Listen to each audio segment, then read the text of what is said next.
எல்லாருக்கும் வணக்கங்க. இன்னைக்கு இந்த வீடியோவில் நம்ம என்ன பார்க்க போகிறோம் அப்படின்னா, எல்லாருமே இந்தியாவில் இருக்கிறீங்க அப்படின்னா கண்டிப்பாக உங்களுக்கு தீபாவளி போனஸ் கிடைச்சிருக்கும்.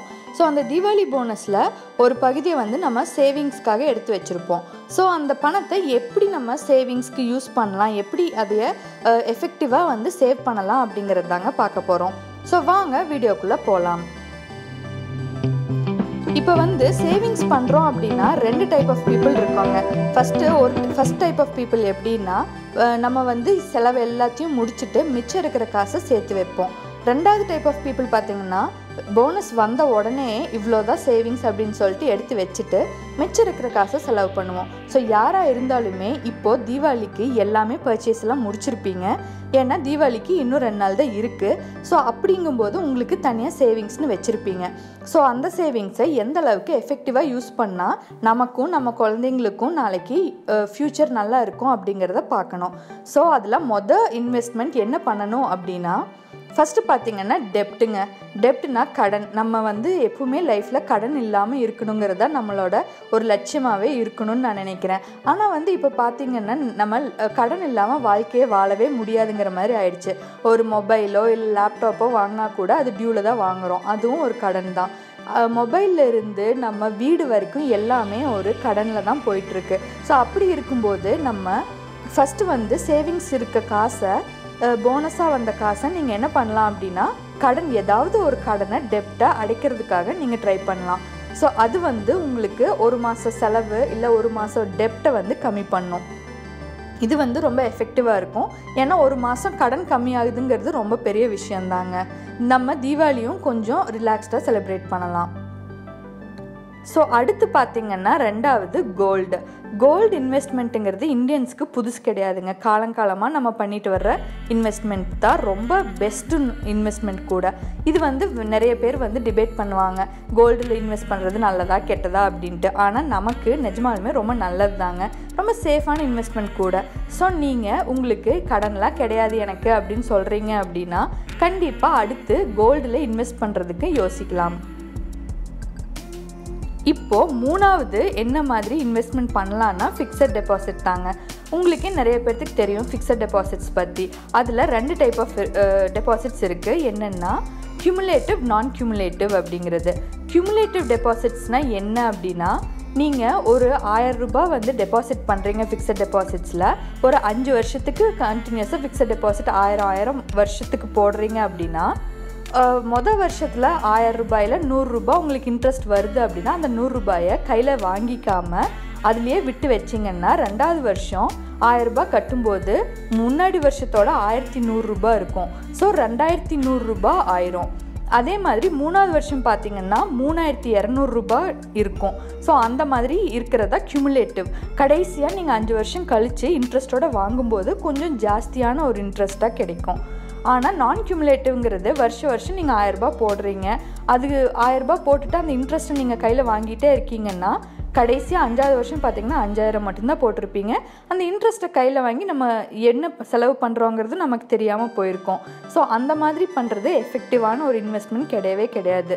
ஸோ நீங்கள் எப்பவுமே கியூமுலேட்டிவ் எஃப்டியில் போடுறது தான் பெஸ்ட்டுங்க. கியூமுலேட்டிவ் எஃப்டியில் என்னென்ன மாதிரி இருக்குது அப்படின்னா, நம்ம இந்தியாவில் 3 டைப் ஆஃப் எஃப்டிஸ் போடலாம். ஃபஸ்ட்டு நேஷ்னலைஸ்டு பேங்க்கு. இப்போ நேஷ்னலைஸ்ட் பேங்க்னா SBI மாதிரியான ஒரு பேங்க்கு. அதில் போய் நீங்கள் எஃப்டி போடுறது. இன்னொன்று ப்ரைவேட் பேங்க்னால் இந்த ICICI, HDFC இந்த மாதிரி பேங்க்ஸ்லேயும் நீங்கள் போடலாம். அடுத்து 3வதாக கார்ப்பரேட் பாண்ட்ஸ்னு சொல்லிட்டு, இதுவும் பேங்க்கில் ஒரு பாண்டு போடுறது தாங்க. இதில் கூட நீங்கள் ஃபிக்ஸட் டெபாசிட்ஸ் போடலாம். ஸோ இந்த 3 டைப்லேயும் போடலாம். இது எப்படி போட்டிருக்கேன், என்ன ரிட்டர்ன் வருங்கிறத நான் உங்களுக்கு கடைசியாக காட்டுறேன். அடுத்து இப்போ 4வதாக என்ன இன்வெஸ்ட்மெண்ட் பண்ணலாம் அப்படின்னா எஜுகேஷன். அதாவது நம்ம குழந்தைங்களோட எஜுகேஷன். எப்பவுமே நம்ம ஒரு இன்வெஸ்ட்மெண்ட் பண்ணுறோம் அப்படின்னா நம்ம குழந்தைங்களுக்கு இன்வெஸ்ட்மெண்ட் பண்ணுறது ரொம்ப முக்கியமான விஷயங்க. ஏன்னா இந்த காலகட்டத்தில் பார்த்திங்கன்னா எஜுகேஷனுங்கிறது ரொம்ப இம்பார்ட்டண்ட். ஆனால் அதே சமயத்தில் எஜுகேஷனுக்கு நம்ம ரொம்ப செலவு பண்ண வேண்டி இருக்கும். ஏன்னா நிறைய பேர்த்துக்கு குழந்தைங்கள ஃபாரின் அனுப்பி படிக்க வைக்கணும், இல்லை குழந்தைங்கள பெரிய பெரிய படிக்க வைக்கணும்னுலாம் ரொம்ப ஆசைப்படுவோம். ஆனால் அந்த டைமில் நமக்கு அந்த பண வசதி இல்லாமல் போயிடும். ஸோ நமக்கு என்னடா பண்ணுறது அப்படிங்கிறதுக்காக ஏனோ தானோ ஒரு காலேஜில் சேர்த்த வேண்டியதாக போயிடும். ஸோ அந்த மாதிரி இல்லாமல் இப்போ இருந்தே வந்து உங்கள் குழந்தைங்களுக்கு நீங்கள் வந்து எஜுகேஷனுக்காக ஒரு இன்வெஸ்ட்மெண்ட் பண்ணுறது, ஃப்யூச்சர் சேவிங்ஸ் பிளான் பண்ணுறது ரொம்ப இம்பார்ட்டன்ட். இப்போது கவர்மெண்ட்லேயே பார்த்திங்கன்னா சுகன்யா சம்ருத்தி யோஜனான்னு சொல்லிட்டு நம்ம மோடி வந்து ஒரு இது ஓப்பன் பண்ணியிருக்காரு, சேவிங்ஸ் பிளான். இது வந்து பெண் குழந்தைங்களுக்காக 7 வயசுக்கு கீழே இருக்கிற பெண் குழந்தைங்களுக்கு இந்த ஸ்கீம் வந்து நீங்கள் ஓப்பன் பண்ணிக்கலாம். பக்கத்தில் இருக்க போஸ்ட் ஆஃபீஸில் போய் கேட்டிங்கனாலே இதோட டீட்டெயில்ஸ் சொல்லுவாங்க. ஸோ இதில் ஓப்பன் பண்ணிக்கிட்டீங்க அப்படின்னா மாதம் 500 ரூபாயிலிருந்து வருஷம் 1000 ரூபாய் வரைக்கும் கட்டுற மாதிரி நிறைய அமௌண்ட்டு வேரியேஷன்ஸ் இருக்குது. இது வந்து நீங்கள் 1.5 லட்ச ரூபாய் வரைக்கும் வருஷத்துக்கு கட்டுற அளவுக்கு இருக்குது. உங்களுக்கு எந்த அமௌண்ட் வந்து உங்களுக்கு வசதியாக இருக்கோ அந்த மாதிரி கட்டிக்கலாம். நீங்கள் போஸ்ட் ஆஃபீஸில் நீங்கள் எல்லா டீட்டெயில்ஸும் வாங்கிக்கோங்க. இது வந்து பார்த்திங்கன்னா 14 வருஷத்துக்கு நீங்கள் காசு கட்டுற மாதிரி இருக்கும். 14 வருஷம் கழித்து நீங்கள் காசு கட்ட தேவையில்லை. ஆனால் 21 வருஷத்தில் மெச்சூரிட்டி ஆகும். ஸோ 21st இயர் நீங்கள் மெச்சூர்டு அமௌண்ட் பார்த்தீங்க அப்படின்னா கண்டிப்பாக ஒரு வேலிடான ரீசனபிள் அமௌண்ட் உங்களுக்கு கிடைக்கும். உங்கள் குழந்தைங்களுக்கு நீங்கள் படிப்பு செலவுக்கு அதை யூஸ் பண்ணிக்கலாம். அதுக்காக நம்ம வருஷம் சேர்த்தணுன்னு அவசியம் இல்லை. இதுவே வந்து ஒரு பேசிக் இன்வெஸ்ட்மெண்ட்டாக நீங்கள் வச்சுக்கலாம். இதே மாதிரி நீங்கள் பெண் குழந்தைங்க இல்லை, ஆண் குழந்தை இருக்குது உங்களுக்கு அப்படின்னாலும் நீங்கள் இந்த மாதிரி கியூமுலேட்டிவ் எஃப்டிஸ்லாம் நீங்கள் ப்ரிஃபர் பண்ணலாம். ஏன்னா இந்த ஸ்கீம் வந்து பார்த்திங்கன்னா பெண் குழந்தைங்களுக்கு மட்டும்தாங்க இருக்குது. அடுத்து பார்த்திங்கன்னா 5வது மியூச்சுவல் ஃபண்ட்ஸ் அண்ட் ட்ரேடிங்ஸ். உங்களுக்கே தெரியும் mutual funds is subjected to market risk அப்படின்னு சொல்லிட்டு. அப்படின்னா என்னென்னா மியூச்சுவல் ஃபண்ட்ஸில் இன்வெஸ்ட் பண்ணுறீங்க அப்படின்னா நிறைய ரிஸ்க்கு ஜாஸ்தி இருக்குது அப்படிங்கிறது தாங்க. ரிஸ்க்கு அப்படின்னா நம்ம வந்து நிறைய பேர் வந்து எடுக்கிறதுக்கு ரொம்ப தயங்குவோம். ஏன்னா நம்ம இந்தியன்ஸ் வந்து ரொம்ப கன்சர்வேட்டிவான சொசைட்டி. எதுக்குடா தேவையில்லாமல் போய் பணத்தை ரிஸ்க்கான ஒரு இதில் போடணும், நம்ம ஏதோ கொஞ்சம் நஞ்சம் ப்ராஃபிட் வந்தாலே போதும் அப்படின்னு நினைக்கிற சொசைட்டி நம்ம. இருந்தாலும் இப்போ பார்த்திங்கன்னா உங்களுக்கு நிறைய சேவிங்ஸ்க்கு காசு இருக்குது. இந்த சேவிங்ஸ்க்கு வச்சுருக்கிற காசு எனக்கு அவசியம் இல்லைப்பா, மற்ற எல்லாமே முன்னாடி சொன்ன பாயிண்ட் எல்லாமே நான் பண்ணிட்டேன், இப்போது என்கிட்ட இது எக்ஸ்ட்ராவாக தான் இருக்குது, இந்த பணம் என்கிட்ட இல்லைன்னாலும் இது என்னோடய வாழ்வாதாரத்தை எந்த விதத்துலையும் அஃபெக்ட் பண்ணாது அப்படிங்கிற ஒரு நிலைமை உங்களுக்கு இருக்குது அப்படின்னா கண்டிப்பாக நீங்கள் ரிஸ்க் எடுக்கிறது தப்பு இல்லைன்னு நான் சொல்லுவேங்க. அந்த ரிஸ்க்கும் வந்து மினிமலான ஒரு ரிஸ்க் எடுக்கணும்னு நினச்சிங்க அப்படின்னா மியூச்சுவல் ஃபண்ட்ஸ் வந்து நீங்கள் ப்ரிஃபர் பண்ணலாம். இல்லை எனக்கு ரிஸ்க்கு எடுக்கிறதுன்னு ஆச்சு, நல்லாவே ரிஸ்க் எடுத்துக்கலாமே அப்படின்னு நினச்சிங்க அப்படின்னா ட்ரேடிங்கில் இன்வெஸ்ட் பண்ணலாங்க. இப்போது மியூச்சுவல் ஃபண்ட்ஸில் நீங்கள் இல்லை ட்ரேடிங்கில் இன்வெஸ்ட் பண்ணுறீங்க அப்படின்னா இந்த மாதிரி கூகுளில் டைப் பண்ணி பார்த்தீங்கன்னாலே தெரியும் இந்தியாவில் இருக்க டாப் 10 இன்வெஸ்ட்மெண்ட்ஸ் என்னென்ன, எது நல்லா இப்போதைக்கு போயிட்டுருக்கு அப்படிங்கிறது.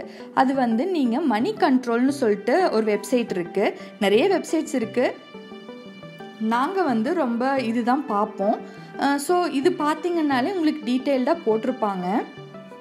இதுக்குள்ளே பார்த்தீங்கன்னா இப்போ ஃபஸ்ட்டு பார்த்தீங்கன்னா ரிலையன்ஸ் ஸ்மால் கேப் ஃபண்டுன்னு சொல்லிட்டு இருக்கு. இதுதான் இருக்கிறதுலே பெரிய இன்ட்ரெஸ்ட்டு கொடுக்குற ஒரு ஷேர் ட்ரேடிங்னு போட்டிருக்காங்க. ஸோ அதுக்குள்ளே பார்த்தீங்கன்னா இது எந்த அளவுக்கு உங்களுக்கு பெர்ஃபார்மன்ஸ் இருக்குதுன்னு காட்டுறாங்க. இதுவே ஒரு ஆவரேஜ் பெர்ஃபார்மன்ஸ்ன்னு தான் சொல்கிறாங்கங்க. இந்த ஆவரேஜ் பெர்ஃபார்மன்ஸு அப்படிங்கிறத நீங்கள் எந்த விதத்தில் பார்க்குறீங்க அப்படின்னா ஒரு வருஷத்துக்கு இது காட்டுறாங்க. நீங்கள் வந்து அதை மாற்றி 5 வருஷத்துக்கு வச்சுக்கிட்டீங்க அப்படின்னா நவம்பர் 2013 பார்த்தீங்கன்னா இந்த அளவுக்கு ரொம்ப கீழே இருந்துச்சு. ஆனால் இப்போ நவம்பர் 2018 பார்த்தீங்கன்னா 32.1% உங்களுக்கு இன்ட்ரெஸ்ட் ஜாஸ்தி ஆகிருக்கு. நடுவில் நிறைய ஃப்ளக்சுவேஷன்ஸ் இருக்குது தான், இருந்தாலும் இப்போ பார்த்தீங்கன்னா உங்களுக்கு பெரிய அமௌண்ட் தான் இருக்குது. ஸோ 5 வருஷம் டைம் பீரியடுங்கிறது கொஞ்சம் ரிஸ்க்கு ஜாஸ்தியான பீரியட் தான். பட் ஸ்டில் வந்து கண்டிப்பாக உங்களுக்கு ப்ராஃபிட் நிறைய இருக்குது. இப்போ பார்த்தீங்கன்னா நான் உங்களுக்காக ஒரு ஸ்ப்ரெட்ஷீட் போட்டிருக்கேன். ஸ்ப்ரெட்ஷீட்டுனா என்னென்னா ஒரு எக்ஸல் ஷீட் மாதிரிங்க. இதில் வந்து நான் உங்களுக்கு டீட்டெயில்டாக இவ்வளோ நேரம் பேசின எல்லா பேங்க் ஃபிக்ஸட் டெபாசிட்ஸ் பற்றியும் பாண்ட்ஸ் பற்றியும் போட்டிருக்கேன். ஸோ இப்போ ஃபஸ்ட்டு நம்ம மியூச்சுவல் ஃபண்ட்ஸ் பற்றி பார்க்கலாம். மியூச்சுவல் ஃபண்ட்ஸில் நம்ம ரிலையன்ஸ் ஸ்மால் கேப் பற்றி பார்த்தோம் இல்லைங்களா, அதுக்கு இப்போது 10 வருஷத்துக்கு நீங்கள் 10,000 இன்வெஸ்ட் பண்ணியிருக்கீங்க அப்படின்னா 32.1% இன்ட்ரெஸ்ட்டில் இப்போ இருக்குன்னா உங்களுக்கு 57,93,000 உங்களுக்கு ப்ராஃபிட் கிடச்சிருக்கும் 20 வருஷம் கழிச்சு. ஸோ அதே மாதிரி இப்போ ஒரு நேஷ்னலைஸ்ட் பேங்க், அதாவது எஸ்பிஐ வந்து எஸ்பிஐ ஃபிக்ஸட் டெபாசிட்டில் இதே மாதிரி 10 வருஷம் 10,000 போட்டிருந்தீங்கன்னா அஸ்யூம்டு இன்ட்ரெஸ்ட் 6.85%னு பார்த்தீங்கன்னா 2,49,000 உங்களுக்கு கையில் இருக்கும் 20 வருஷம் கழிச்சு. அதே மாதிரி ப்ரைவேட் பேங்க் பேங்க்னு வச்சுக்கோங்க, அதில் 7.45% இன்ட்ரெஸ்ட்டுக்கு போட்டிருக்கீங்கன்னா 20 வருஷம் கழிச்சு மெச்சூரிட்டி டேட்டில் 2,69,000 உங்கள் கையில் இருக்கும். அதே மாதிரி ஒரு கார்ப்பரேட் பேங்க்கில் மஹேந்திரா ஃபினான்ஸ் பாண்ட்ஸ்னு ஒன்று இருக்குங்க. அந்த பாண்டில் வந்து 8.85%க்கு நீங்கள் போட்டிருக்கீங்க அப்படின்னா 20 வருஷம் கழிச்சு 3,23,000 உங்கள் கையில் இருக்கும். அப்புறம் நான் சொன்ன போஸ்ட் ஆஃபீஸ் சுகன்யா சம்ரித்தி யோஜனா ஸ்கீமில் போட்டிருக்கீங்கன்னா உங்களுக்கு 8.5% இன்ட்ரெஸ்ட்டு. அதில் நீங்கள் கடைசியாக 20 வருஷம் கழிச்சு கையில் 3,09,000 இருக்கும்.